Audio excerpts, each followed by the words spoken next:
Hey. Howdy, y'all. Spring has sprung over most of the country. And once again, it is an every other Thursday, and we're on the air. I'm Paul Thompson, and this is my Project Hell, where for the next 20 minutes, Kelly and I are going to throw out the rule book and cut through the corporate lingo to give you some no nonsense project management advice, plain solutions on real project problems. To the best of our ability, right? When I can speak. And I'm Kelly Schockler. And guess what? We're heading in right now to episode number 6 of my Project Hell. And we're going to do what we've done for the past 5 episodes, where first we want to share a hot topic with you. And this is the part where we take a deep dive into an area of interest in project management with the intention that somehow you'll be inspired to take something away from that conversation and apply it to being a better project manager. The second thing we're going to do is spotlight a guest PM, someone who's going to join us in Coach's Corner today, where Paul and I will apply some in-the-moment coaching to help them solve for their project hotspots. And then last, if we have a few minutes, we want to take up some quick Q&A, project management questions our audience might have. And if you do have one of those questions, just pop it into the Q&A feature here in Zoom. And if we have time, we'll take a gander at that. Also, don't forget to use the chat if you want to share any of your own expertise or other things with people who are also in the audience today. And don't get too used to this format we've been doing, because we have a little plan to shake it up from time to time, and we're going to do that next week, but you'll have to join us to find out what's going to be different. All right, so Paul, let's move into that hot topic. What is it? Absolutely. So this time's hot topic is consistent leadership when times get tough in a crisis. And this reminds me of a psychological phenomenon known as shiny object syndrome, right? Where people are changing focus, chasing whatever is new, trendy, or the latest in vogue concept, really without regard for its value to the current situation. And when you look back at the last year, you can see this behavior is even reinforced in the media with thousands of articles on how to pivot your business and do the pandemic hokey pokey for success, right? I saw those. Contort your way out of it, right? Throw caution to the wind. And for me, I see shiny object syndrome pop up most often in a crisis, because it really is a psychological shield, right? By chasing a trend, shiny object syndrome protects people from having to stop, take a real hard look in the mirror, and identify what can be accomplished and develop a plan to really resolve the underlying root cause of the problem. Mm-hmm. Where would you take this?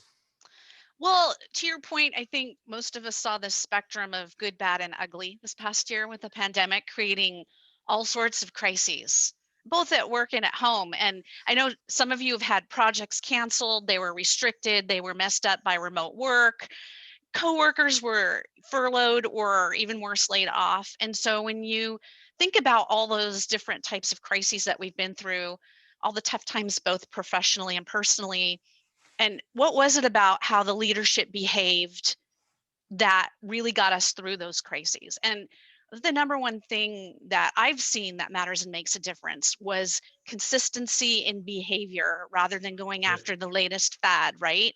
And of course, transparency and communication. But what I found as a project leader myself is that being consistent in how I show up is what makes the difference in how my project team and my stakeholders move through those crises and those difficult situations. And so, what do we mean by consistency? Well, showing up authentically, a very overused word, but when used appropriately, like right now, showing up as yourself so that others know they can count on you. Right. And this all hinges on being vulnerable. That vulnerability thing, another topic that tends to make us uncomfortable from time to time. And, Paul, I know we've talked about Brene Brown and Right. you've read, let's see, Dare to Lead and Daring Greatly. Mm-hmm. Those are two of the top shelf books on the topic of leading and vulnerability.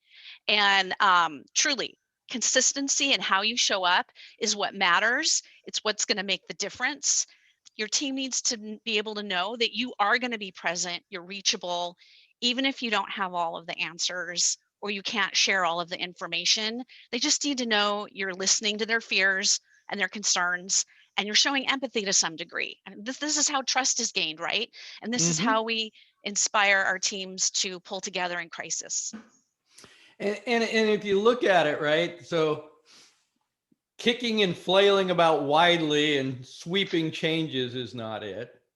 Consistency is where we want to move to.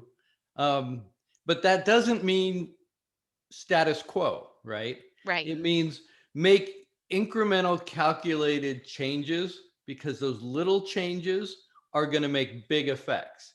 And if you stay consistent, as you said, to who you are, how you lead, and how you communicate, those little changes are just going to move the bar a little bit left or right to get you back on target, right? So adjust the things like how hard you might have to drive some people, or how you might rejigger the process itself. Because we typically have run into a number of big projects where halfway through they do a reorg and a good chunk of the team was let go, right? You don't scream and shout, you look at what's left and you take what was working, most all of it, and you continue to lead, and you just make the adjustments necessary. So Right on. I really like that, that authentic idea that you bring in, right? Because be yourself, be the leader that brought you here, right? Yeah, absolutely. Good Dance with word, the Paul. one that brung you.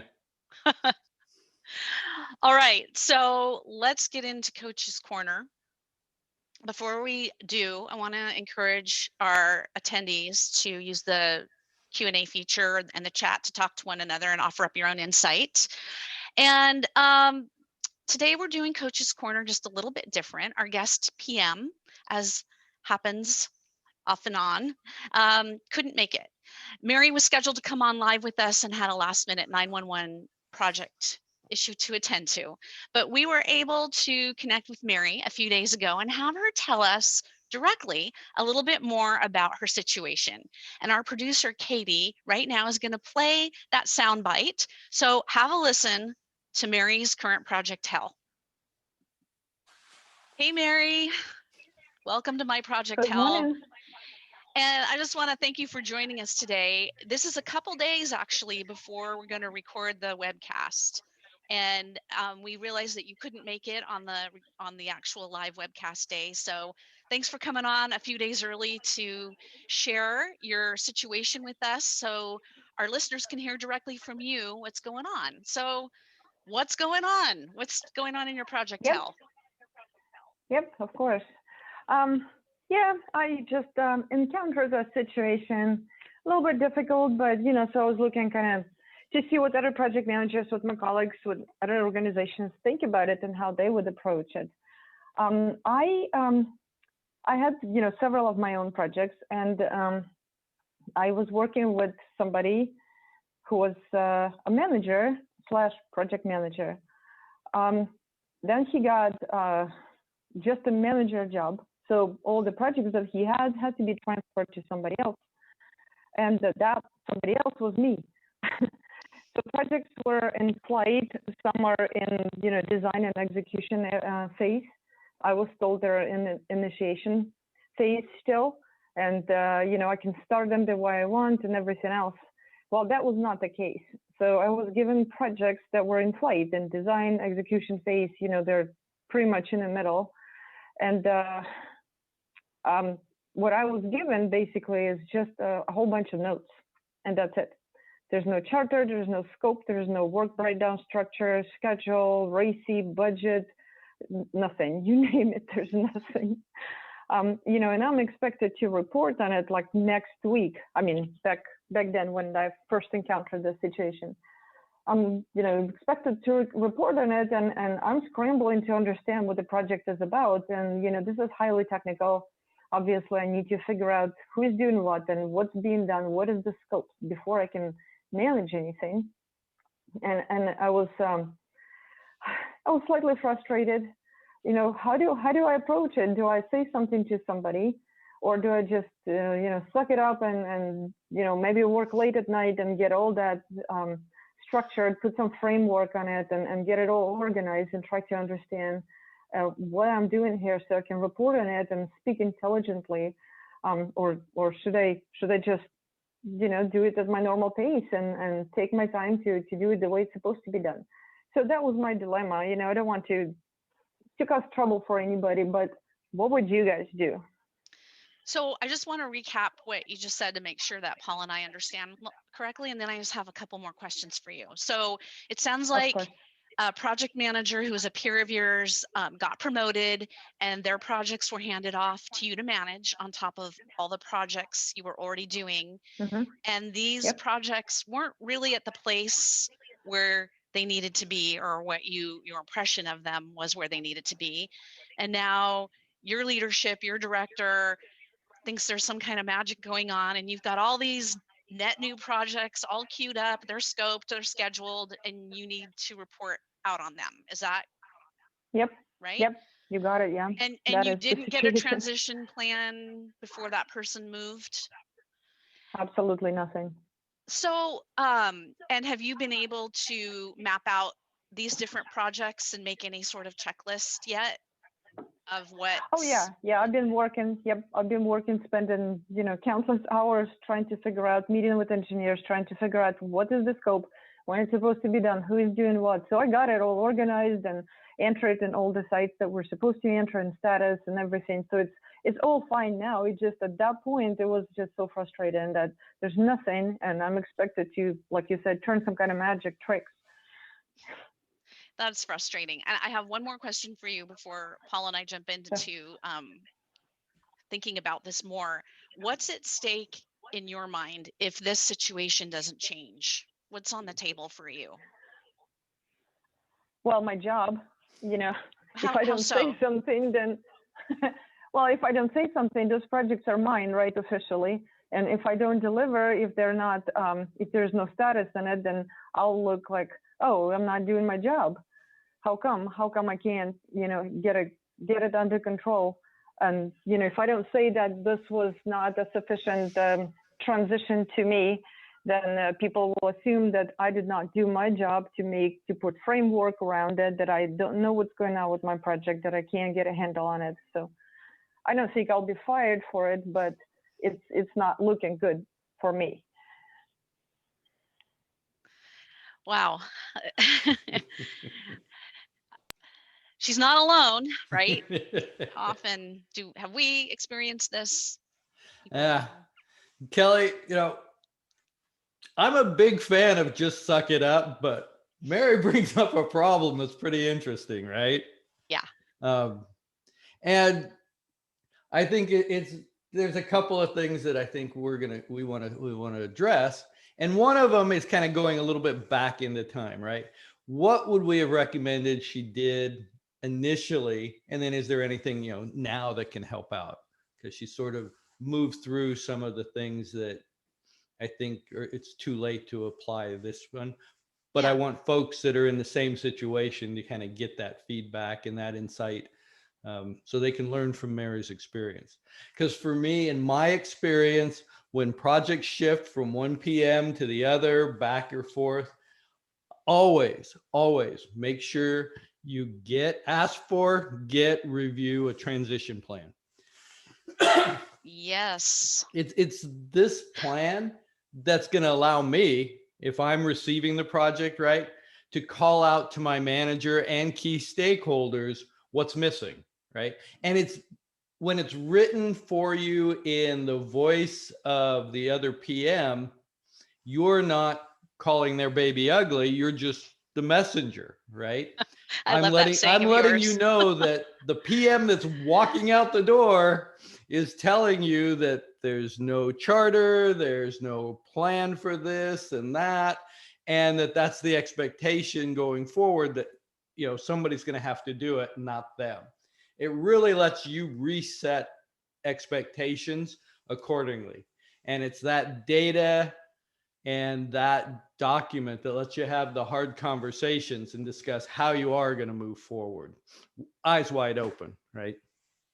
Yeah. So about that hard conversation, I think that's what, no, my heart went out to her, because this is a situation that a lot of us have gotten in, including me.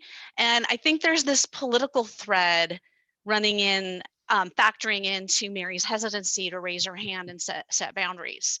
And I think that's always operating at some level, right, Paul? Whether we're aware of it or not. It's If all I don't do politics, right? if I don't do what I'm asked, when I'm asked, how will this impact my promotability, others' perceptions of me? How will it affect what I like to call your street cred in the future, your performance? What's the downstream impact of me calling out, I have too much on my plate?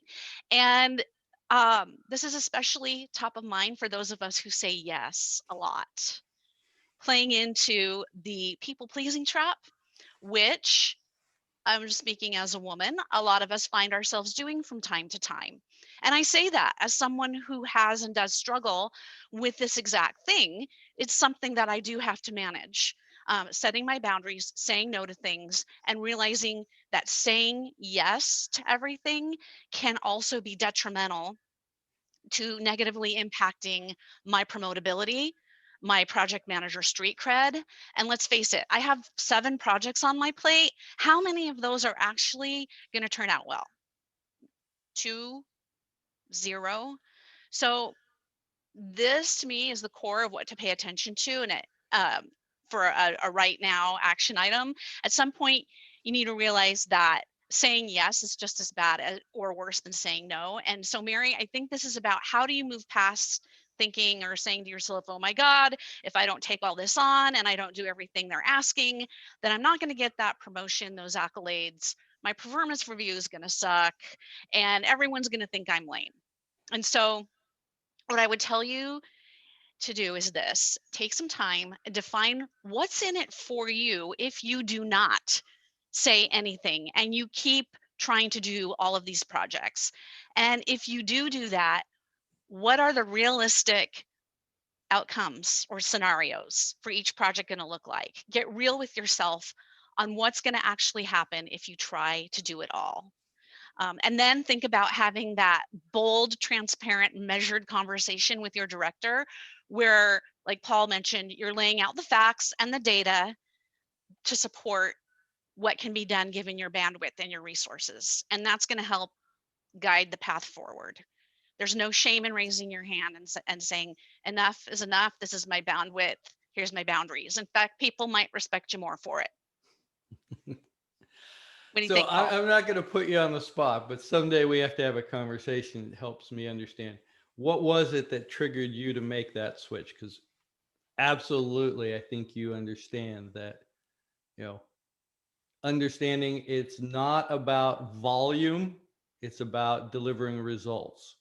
Um, and this goes back to one of our hot topics not too long ago, right? Not my circus, not my monkeys. Yeah, it does. Understanding where your boundaries are. Um, so one of the things, though, I think Mary can do going forward and working through some of this, because I'm guessing it's still piling up and she's still working through some of it, Yeah, it is sounded like it. she should go through. Immediately I would start tearing into the projects and developing a RAID log, right? They're relatively simple to build. get your risks out there, your issues, any major decisions and assumptions that are underlying the project. And 9 times out of 10, I can usually take that information, go back to my manager, to key stakeholders, and have those hard conversations with them. Because at some point, if she had a full plate and then has been given 7 additional projects that are all over the map, she has to sit down with management and the stakeholders and talk about, which projects need attention beyond what her schedule and her bandwidth is going to allow, right? And which ones can she take, right? These 3 are really simple projects. They're going along great. Yeah, I can absorb those. But it's based on her other projects and her other workload. And as we said, it's not about her capability. It's really about managing the volume, right? The Yeah. straw that breaks the camel's back. Important distinction, because this woman is very capable. Yeah. So hopefully Mary will see that, next time she gets into this, she'll get the transition plans and work from there. She's going to definitely want to heed all the advice that you brought forward about boundaries and understanding that it's not always the best answer to say yes. Having those hard conversations, as you describe them to me, really make a big difference. And then she can go through her RAID log right now and kind of tack together where she's at. Hopefully, we're going to follow up with her, and she'll let us know how this advice played out for her, so that we can get that back to everybody. So stay tuned. I don't know if we have time for Q&A again. We got to figure this one out.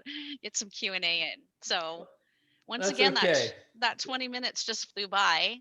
Thank you for joining us today on My Project Hell. You can check out all the replays of all My Project Hell episodes on our YouTube channel.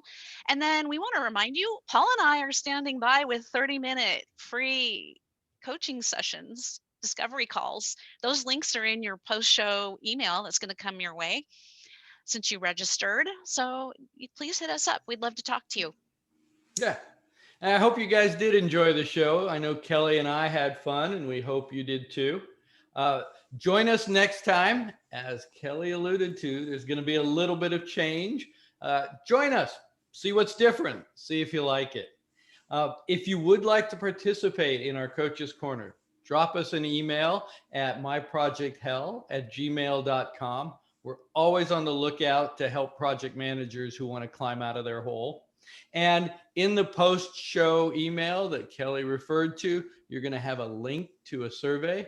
Please fill it out. We all need to do lessons learned, and it's going to benefit us in the show. So thank you all very much. Take care, everyone. See you next time.